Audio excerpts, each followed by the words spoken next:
vriende en besoekers, baie hartlik welkom hier. Hearty welcome to each and every one of you.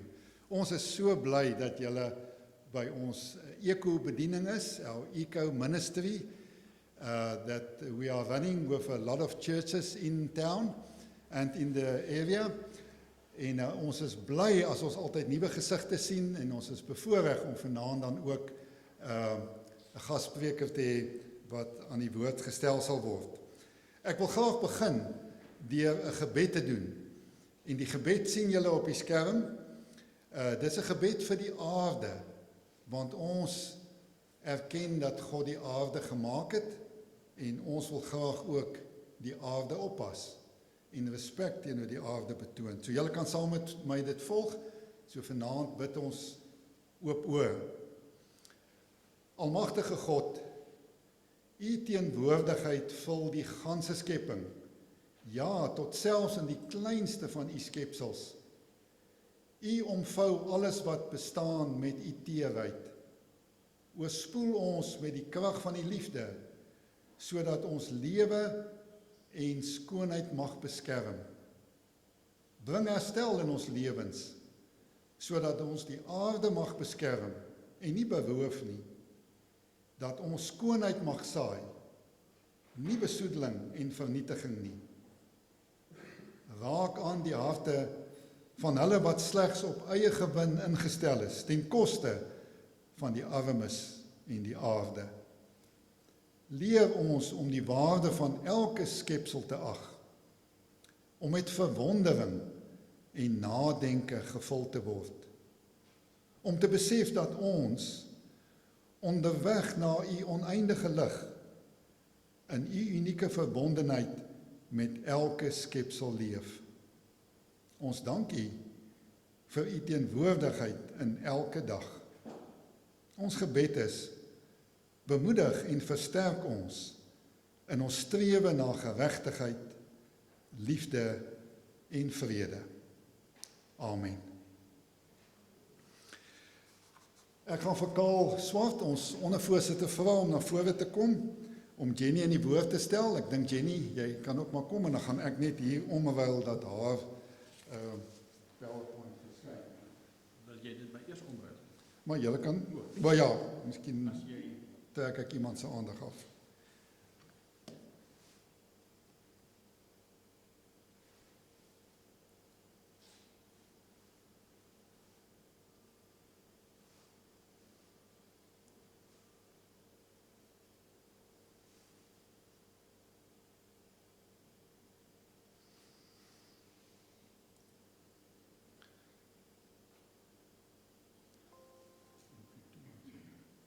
Maak ek om net toe. Help my gou 'n bietjie. Daar's hy en daar's hy. Dis gewoon dan is goed reken. Ja. Hy gaan. Daar's hy en nou Ja, anyway, een slideshow. daar's hy. Daar nie hoekie, daai kant. Daaronder, daar's hy. From the beginning.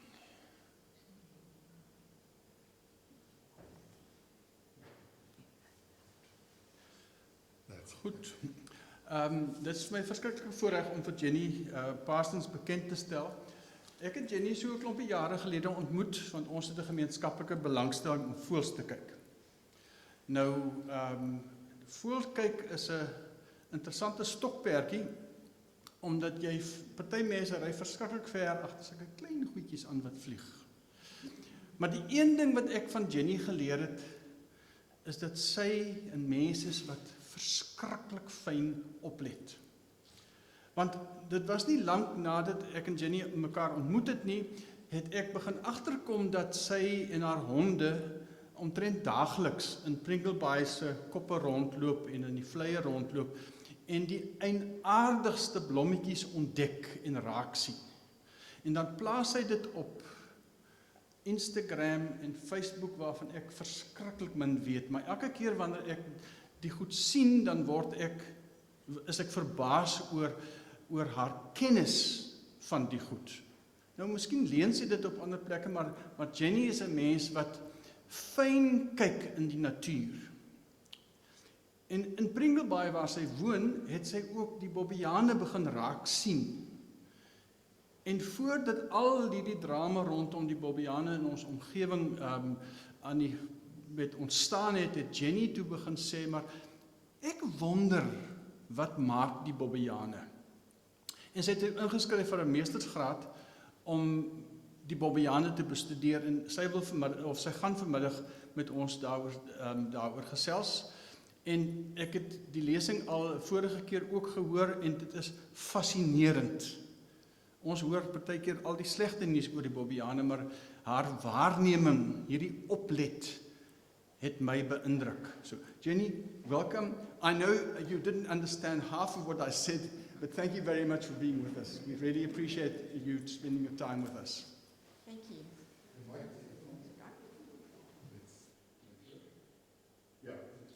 You all hear me? Great. Baie dankie, Karl. En goeienaand almal. Baie dankie vir die geleentheid om te praat oor die navorsing wat ek gedoen het. Vir 3 jaar het ek die Pringlebaai se Bobbejaane leer ken en ek het probeer om te verstaan waaroor die mens wildkonflikt gegaan het. En as jy nie omgee, mag ek asseblief voortgaan in Engels, maar Afrikaans is nie baie goed nie. I look forward to sharing what I learned over this time. And as you see, I essentially did a geographic study of the baboons. So I didn't do a primatology or baboon behavior. I looked at where they went, why they went, and tried to understand why, from that. But thank you for a very generous introduction. But I really just want to emphasize that at heart I'm a naturalist and I'm fascinated by all things nature related. So as a member of a community where the baboon wildlife conflict has been happening for many years, I wanted to understand the problem so that I could possibly help in breaking down the human-wildlife conflict situation and possibly play some small role in finding a solution. Because this is one of the most divisive issues that have ever been in our community, and it's really quite unpleasant at times. So what motivated the study? Well, in 2010, we moved to Pringlebaai permanently. And what I realized suddenly was that our neighbors were actually the baboons. We live on the hillside and we're the last house on the mountain, and quite literally the baboons are our neighbors. And this problem has bounced between Cape Nature and Overstrand municipality over the years. And nobody actually had the authority to deal with the baboons in an urban area. So the ratepayers initiated a series of events that happened, and we started monitoring the baboons ourselves, where we each took turns to actually go out there and try and stop the baboons from coming into town. Then we started a WhatsApp warning system where I let my neighbor know there was a baboon in the area so that they could shut their doors and windows. And eventually, the monitors, it was suggested that we collar the alpha male and alpha female so that the monitors could know where the baboons are, because essentially the troop moves as a troop. So if the alpha male goes X place, the whole troop tends to move with him. So at this point, I want to say thank you to Pringlebaai ratepayers for allowing me to use this data and allowed me to go on a journey of discovery. So while it's not a new concept, you can see from these headlines from both local, national and international papers, it's been around for quite a while. But for the Los Angeles Times to put a headline out saying humans declare war on baboons, it's really quite a harsh truth to understand. And what I was trying to do by following the data was try to work out a reactive system, a proactive system rather than the reactive system. So at that time we had monitors that would deal with the baboons once they were in town. And I was saying, but if we know where they move, maybe we can meet them before they come into town and maybe stop the habituation of the baboons. So I was hoping to get a better appreciation of the physical geography and all the environmental factors that were involved to understand their movement and behavior a bit better. And this was really a combination of my love for science and the idea of being able to make an informed decision. So not necessarily just listening to all that social media commentary that goes with this topic. Okay, so the real motivation was the human-wildlife conflict. And at this point, I must just say to you that all the literature I read, every case of human-wildlife conflict eventually becomes not human-wildlife, it becomes human-human conflict. Because we're so busy arguing with each other about what we like and don't like, we forget the actual animal that's involved. And we forget that there's a natural aspect that we need to consider. So I also learned that the baboons aren't unique. It's not a unique problem, Pringlebaai. This happens worldwide with bears in Canada, coyotes in America, monkeys in Asia. But unfortunately, the baboons are well known from the peninsula right through to Plettenberg Bay, Cape Nature's Valley area. And what I thought maybe the opportunity here was that they could start a program, a management program that was sustainable for the baboons, and that the communities could work together, and that we could keep the baboons wild and not habituated. Unfortunately, time has shown that this has not happened, and the community is even more divided than it was 10 years ago or 5 years ago, or even when I started this research. So these are typical scenes in Pringlebaai, and I have to ask the question, who's at fault here?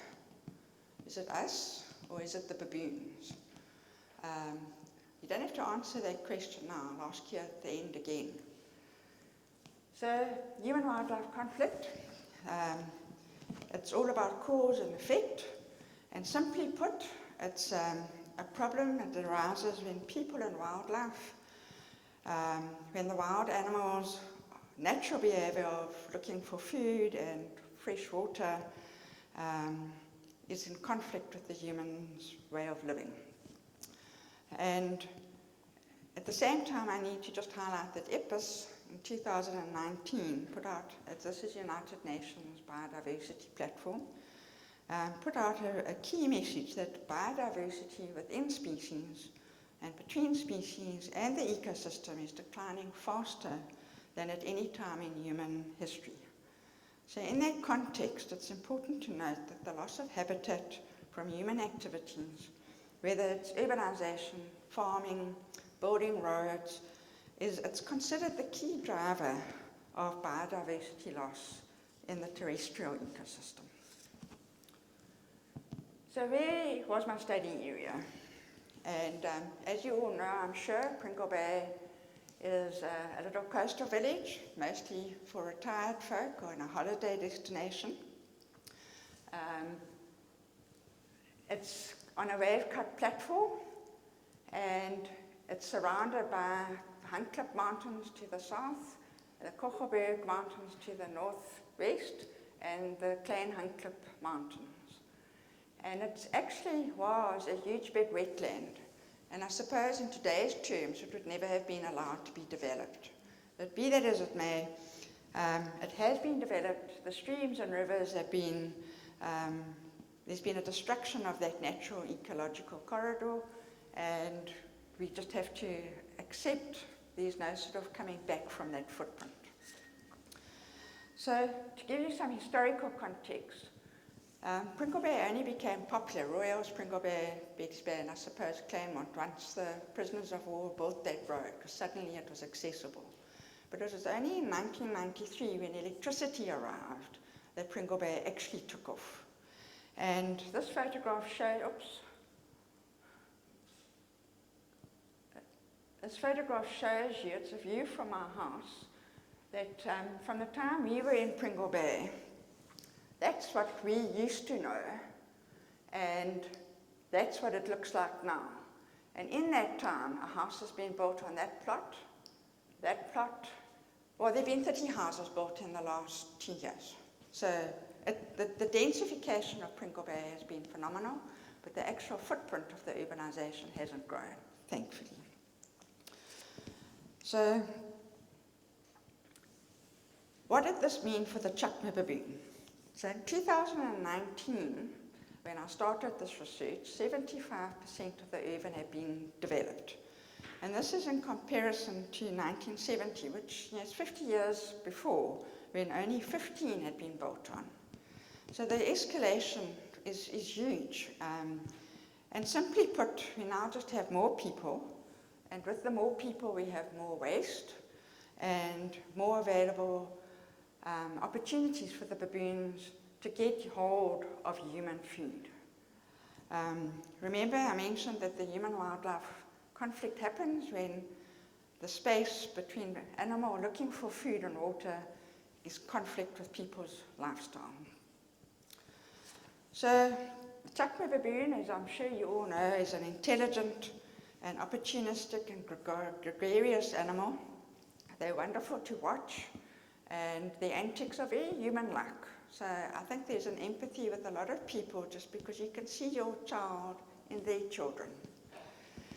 And the troop is dominated by a hierarchy, and an alpha male runs the troop. They're considered least concern, their status, but their numbers are declining. And they're listed under CITES, so they're protected from international trade of wild animals, and they are actually protected in the Western Cape, where they've been declared a protected wild animal. The Cape Nature has actually said that baboons play an integral part in the ecology of the Cape Floral region. They forage from the coastline right to the top of the highest mountains, and they disperse seed and bulbs along their way. And then further comment is added to the plight of the urban baboon, which they say is complex, and the lone dispensing males, which are often seen as the rogues, are actually migrating to stop the incestuous inbreeding and to strengthen the gene pool.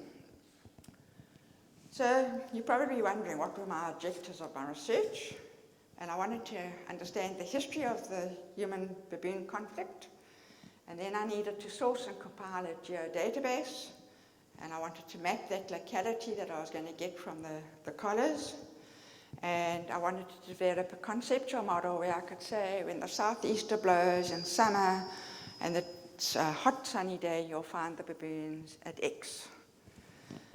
So the idea was to understand where they moved and why. So the historical timeline, I'll give you a very brief rundown. The first reference I found was when people were camping on Pringlebaai Beach in the 1940s, and there were baboons on the beach. The Nick Point, I think, was actually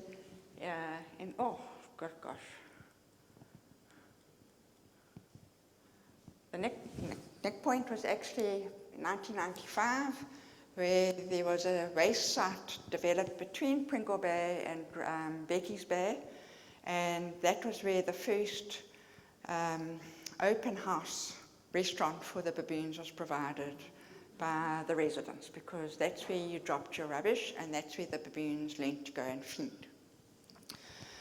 And in 2002, there was quite a proactive baboon management within Overstrand municipality. Craig Spencer was in charge of that, and he firmly believed that living in a biosphere, you needed to learn to live with nature and not fight nature, and he put a lot of effort and time into educating residents and telling them how to baboon-proof and how to keep the baboons wild. So in 2010, the baboons conflict started rearing its head in Pringlebaai again. There were talks with numerous people in the field, and we listened to Jenny Parsons, and we had Professor Justin Orion come and talk to the community.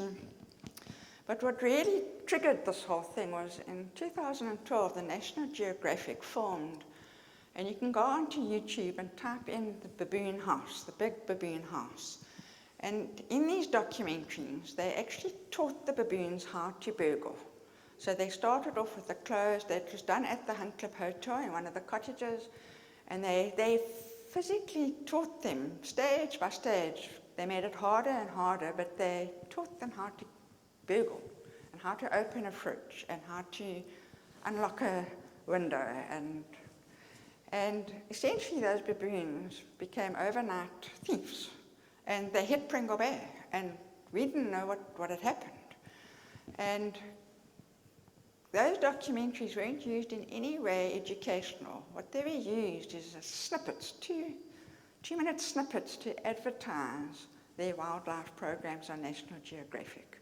But yet they put a whole troop and a whole community under pressure to film this. So when you've got a minute, do yourself a favour. It's really quite scary that something like that can trigger such a negative response and incident in a community. So in 2014, the troop had dwindled from 36 down to 8 or 9, 7 or 8. People were shooting them, they were poisoning them, some had been electrocuted. It was nasty. And suddenly something had to give. So the ratepayers said, okay, we're going to employ monitors, we're going to fund it ourselves, and they got on and did that. And the monitors were good up to a point, but they needed a little bit of help on where the baboons were each day. So they then collared them so that they could see where they came off the mountain and where they slept at night. And that's how I came upon. I was at a meeting and I suddenly realized there was going to be data. And being the sort of person I am, I thought I'm going to follow the data and see where it leads me. So ultimately, the desktop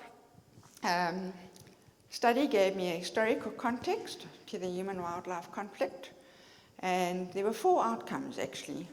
It showed that the development of the town showed the same parallel development of conflict. And there were 2 surveys run, one in 2006 and one in 2018, which indicated that the residences were positive generally about the baboons, and that 25% of them were negative. So there was a predominantly positive feel about the baboons. And it also showed that most residents had baboon-proofed their homes and taken action to manage the problem. And the baboon population, as I say, was 35 in 2002, and it had dwindled down to 7, then it went up in my study to about 19. We're now back down to 9. And in the last 2 years, we've had more deaths than births, and it's quite worrying because it's not sustainable. Whatever's happening, it's just not sustainable right now. Anyway, in 2012, the management strategy essentially changed in the municipality, and it moved away from the management of the residents and encouraging them to live with nature to one of managing the animal. I don't know about you, but I'm not sure how you tell a baboon, this is the line and no further. They don't have the cognitive intelligence that you and I have, and you can't train a wild animal because then it means you're habituating them. So the management change was interesting for me because in all the national parks, the only way they keep them in the park or out the park is with a fence. The animals don't decide, oh, they're not taking a drive to Nelspruit, a walk to Nelspruit. They can't physically go to Nelspruit from the Kruger. Anyway, so that's the sort of historical context that I was managed to sort out. And then it came down that I took the scientific method and I adopted it to determine the spatial and the temporal distribution patterns. And it was from a geographic perspective. I've got to emphasize that because I'm a geographer by profession, but I'm not a primatologist, and I don't pretend to be. And this engaged approach uses real data for a practical outcome for a community problem. And I actually think that's what research should be about. It shouldn't be about something hypothetical. It should be how to make our lives better or the animals' lives better. And I was fortunate to be able to go on this journey. So there were two different sets of data that I used. One was the collar data, and the other was actually a qualitative set of data where I took all the WhatsApp chats and I managed to use that as a data set and bring it into the geodatabase. So it was a mixed method approach, which geographers love, and it used both qualitative and quantitative. But what was new was that I used a volunteer geographic information database, and that was the WhatsApp. So I took the information out of all those chats that we all get on our WhatsApp groups, and I said, Karen lives in Street 1, and I could point any comment that she had put up, I could put a date and time to that comment that she had seen the baboon. Carl lives in X location, and I did the same. So I could map where the baboons were according to who had actually reported on them. So it was another data set that way. It was, as I said, a philosophical approach to the methods were around the geography, the location of where the baboons were. And it was with that sense of place and the environment and the humans that I undertook the study. So, as mentioned in 2017, the decision was to put collars on the baboons, and Cape Nature gave permission to capture, collar them, and also to put up the network that was required, the relay network that was required in the Kogelberg. So if we now take a quick look at the data, the GPS data that I received was for a period of 22 months, and there were some 18,000 observations. They recorded every 30 minutes in daylight hours, so it's slightly longer in summer and slightly shorter in winter. So it was a lot of data that I had, which was fantastic. There were a couple of assumptions made, but I'm not going to go into them. I don't think it's necessary for tonight. And then moving on to the WhatsApp data, I had 10,000 chats to shift through, which was time consuming. And there were 257 members in the WhatsApp group. And these observations were actually likened to field observations because I would put the 3 baboons in my garden grooming, or I would put 3 baboons eating my proteas, or I would put 3 baboons raiding my house. So you could actually make observations which the collar data doesn't give you. So that was an interesting approach, but because there was this huge data dump, I had to filter it. I had to whittle it down to only using the comments that were relevant. So if you happen to put up, the big baboon has got such a beautiful coat, and I love him to bits, and he visits my house all week, every day, I had to just take that out, and the only thing I put there was baboon on that day visited the house. So it was an interesting concept, and a concept that I think monitors could use as a way of plotting where the baboons are in a town at a very low cost. So what did I actually do with the geospatial data that I had now collected? And this is where GIS, or as it's known, the Geographical Information System, came into play. And it's a very, very powerful tool. It's a computer-based system, and there are a selection of tools that you can manipulate data. Anyway, essentially,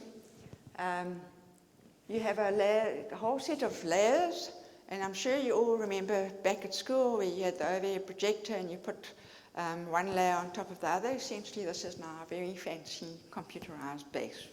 But besides just visually showing it, it actually links data from each layer together. So, for instance, I could get all the weather data for the 2 years, and every baboon data point then had what the weather was like, whether it's raining, windy, temperature, etc. So I could then pull up all the summer, or a month, and I could say, I could link it to the weather quite easily. So it's very, very powerful tool. So going back to the GPS data, those are all those 18,000 points. And what I did is I simply drew a line around them, and that was the total maximum baboon range. Not a very scientific thing, but in the old days, that's how you would have said the border of the animal movement would have worked. And then, using GIS, I then worked out how to devise an actual home range. Now, this is quite an interesting concept because it's a well-known science concept in ecology, but it's an estimate. It's not a definite thing. So what you don't want to do is use all the 1 or 2 dots out here, because what's happened there is the baboon's gone out, had a look at something, and come back and never bothered to go back. So it's not an important area for that baboon. What you want to do is find out that core range, which is where they spend most of their time. And that's what I was able to do. And by way of, that was only about 1.9 kilometers squared. So it's a small area where they spent more than 50% of their time. This area was typical Erica veld. I'm just going to quickly say there were some. That were their sleep sites on the Hunt Klip, and that was their main sleep site above the town. So you can see, just by the density of points, the red being where they were most seen, interestingly enough, they quite enjoyed visiting the hotel. And then I did an analysis which is called a hotspot analysis, and it's a statistically calibrated analysis, and that showed you where they were. And seasonal variation showed the changes, how it got bigger and smaller from year to year, or it went from a small core area to a much bigger core area. The vegetation are essentially 2 types, the vegetation in the mountains and the vegetation on the coastal plain that I told you about. They preferred the mountain vegetation, but they came down, especially in autumn when the betu's flowering, to come and eat specific plants in town. So the monitors and my own observations, you saw the baboons foraging on the shoreline. You see them in the Erica veld, where they're eating seeds and bulbs. And they also came down to the wetlands where they love pondweed and waterberry trees and those kind of things. So then I had a quick look at just the urban area, and it made sense that there was this hot spot because that was their main sleep site. So they were coming off the mountain and back up to their sleep site every time. And this is why they came to town. It wasn't to buy ice, and they would head straight for the bins, none of which are baboon-proof. And they're still not baboon-proof, even though we've been asking for more than 10 years for baboon-proof bins. So then, looking at the seasonal pattern, I was able to show how the common time they came through was between 4 and 6 o'clock. And that just meant they were coming off the mountain for a quick takeaway and then going back up the mountain. And they had the takeaway because they had those bins that are now full from the day's outing or the visitors in Pringlebaai. I'm just going to flick through. So in my area specifically, there are 3 or 4 pine trees, and they're an absolute magnet for the baboons because they come down and they eat the pine nuts. And then on the coastal flats, you've got a lot of the betu, which they absolutely love at this time of the year, when the fynbos actually doesn't have much food in it. So I'm not going to go through this again. I just want to show you that why do they come to town? You must remember a baboon doesn't think of the lion, and he doesn't think of town as something different. It's just another landscape for him. So it's not the mountains, it's not the river, it's this urban landscape. Why does he come down? Because he finds birdseed, or he finds bread that's been put out for the guinea fowl. you all plant kikuyu grass, which is not endemic to the area, and it creates seeds. They love sitting and eating the seeds on a kikuyu lawn. That's why they head for the golf course. It's just like delicious. And then secondly, we all forget how clever they are and are opportunistic. So by leaving that window just this much open, it's an invitation. They don't know that they shouldn't be coming in because they don't have that cognitive understanding. So in my data, it showed that the WhatsApp data actually gave me more information than the collared data. And that could have been just because I had more people reporting on WhatsApp and there were more baboons. So the collar data only had 2 baboons, and they only recorded twice an hour, essentially. Whereas the WhatsApp data, you could all have reported the same baboon walking down the road. So there was a bit of a skewness there, but what it did do is it gave it density. It gave where the popular areas were that they went. So the outcomes and objectives, I managed to get a historical timeline. I could source and compile the geodatabase, and I could map all that information. But what I couldn't do was come up with a conceptual model that told me where they went and why. And I'm convinced this is the baboons having a joke on me and all of us, because what we forget is they're wild animals. They don't have a to-do list. They go wherever instinct takes them on the day. And today it's down this road, tomorrow it's into the mountains. Next day it's to the coast. And I think that's something that I learned out of this, that we try and find meaning to this, but actually they're just wild animals. So, on that note, the couple of my research questions that I had to answer was, do baboons spend most of their time outside the urban area? And yes, my data showed me over 2 years, they spent more than 82% out of town. And was the VGI, which is the WhatsApp, the volunteer geographic information, was it usable? Yes, and I think it was a really good source of data. And in fact, it backed up the collar data, which did have blind spots, or it crashed it from time to time because of technical issues. You then had the other data source, which was a constant ongoing one. And the baboons' movements are seasonal. And they are habitat-based. That I can tell you, but I can't tell you anymore. So I'm just going to finish with something that the unintended consequences from my research. And I brought this to say, look closely at nature, and every species is a masterpiece, exquisitely adapted to the particular environment in which it has survived. And who are we to destroy or even diminish biodiversity? And this is a philosophical approach I've got about our flowers, I've got about our birds, I've got about everything in nature. It's not just baboons.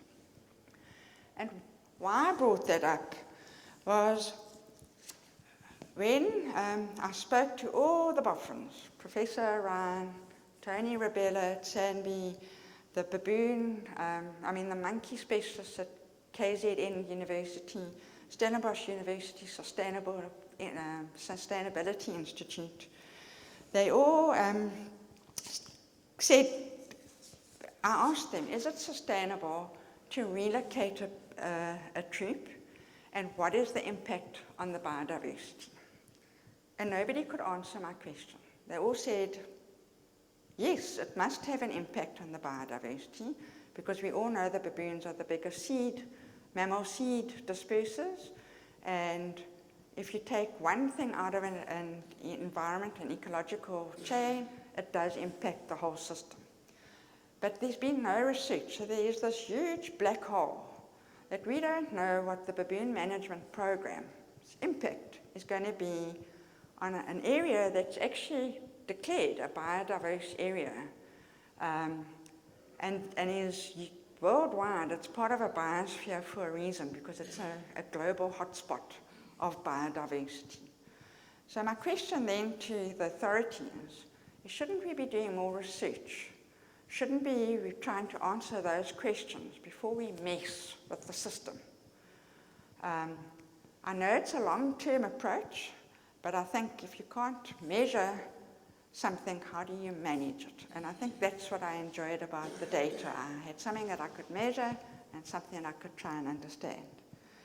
So what I did learn from the experts, though, is they were all in agreement and recommended that you retain the natural components of the ecosystem as far as possible. And they highlighted the importance of not dictating the baboon movements outside of the urban area. So once they're out the urban area, let them be wild in the wild places. And I'd like to leave that with you tonight. So thank you.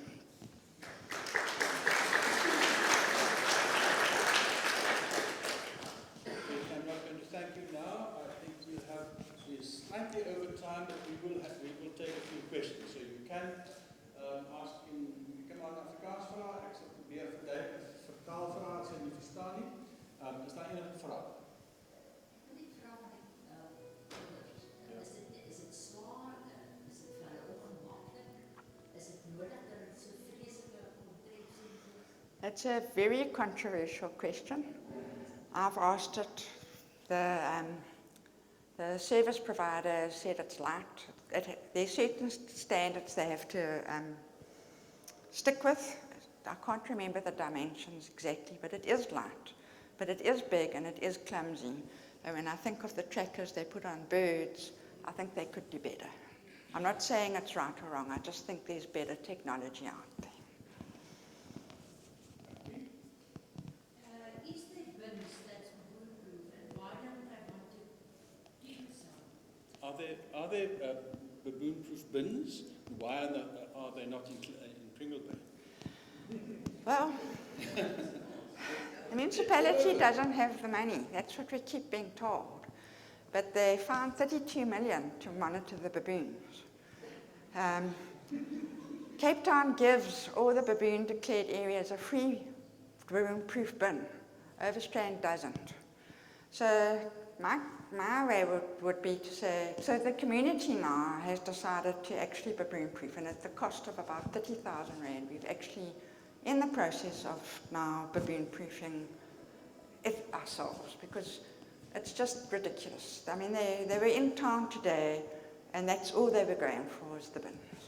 That and the shops that haven't put on baboon-proof doors. So the part that when you spoke about National Geographic, I didn't quite follow. Can you just repeat that? Okay, so what happened is a film crew that was doing a shoot for the National Geographic platform, they decided to see how far the baboons could be habituated. And they hired a little cottage at the Hunt Club Hotel, and initially they left windows open with food on the bed or on the top of the kit, the fridge or whatever. And then they slowly made it harder, but the baboons could see the food. And they knew there was food and they had got food. So they learned to break in. They learned to pull the windows and to buckle things and to break in. There was a scene where the chap pretends to be Father Christmas and he lies on the bed with a bag full of food. And he allows the baboons to walk over him. And I mean, when I think back to it, it's just I don't know who gave them permission. I don't know whether they approached Cape Nature or whether they just did it. But it was like essentially teaching a whole troop how to do it. And yeah, the juveniles then, they've learned. So it takes generations for that memory to grow. And it's there. Now the biggest thing I can say to people is just shut your curtains if you're not at home, because then they can't see the food. And then they're not going to obsess about getting the banana or whatever.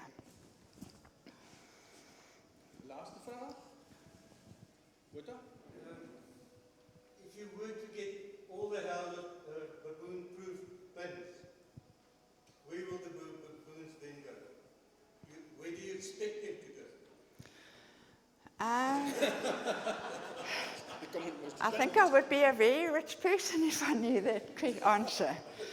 I think for me, what I've got to say is, what can I do? And I've baboon-proofed our house. We've lived, as I said, we're neighbours with the baboons. They've only ever got in once, and that was because we left the front door open, and we were sitting at our kitchen nook, and we just didn't think they would take a chance, but they saw avos, and they came in and took them. But that's in 10 years. So we've got our doors, tready doored, we've got a beautiful house with beautiful views. None of my baboon proofing has impeded my lifestyle. I've got 2 ridgeback dogs. When I know the baboons are in the area, I bring them in. I don't allow a conflict situation to arise. We've electrified our fence, but not for the baboons, but to keep our dogs in. Because my biggest fear is that these 2 ridgebacks jump the fence and go hunting, which then I will have no control over. So we've managed our dogs as best we can. Luckily, we work from home, so we're around most of the time. But I think if everyone did that, and there was a mindset to not creating opportunities, I'm not saying people go out of their way to do it, but if you just don't provide those opportunities, the baboons will find the natural food. They'll go back to that. They're wild animals. And I think it would be far more manageable to coexist with them in the sense that I don't want to be buddies. I don't want them in the urban area, but they can just pass through. Pringlebaai is such that they go from one mountain to the other side, and they just need to move through. And if there are no opportunities, they'll move through quicker. And if we have monitors that just shepherd them through, even better. So I don't know if that answers your question. Jenny, fascinating. We live in this area. We'll keep on having a human and wildlife conflict. Thank you very much. You've shown us that there are ways, to look at them and how we can live in harmony with the baboons. Thank you very, very much. We really do appreciate that you've been with us. Marina, sal jy vir haar ietsie oorhandig asseblief? Yeah. Thank you. It was really interesting. Thank you very much. Thank you very much. It was a nice. Thank you. Thank you. Ja. Jy is dankie gesê Jenny, thanks a lot again. Vriende, goed, ons gaan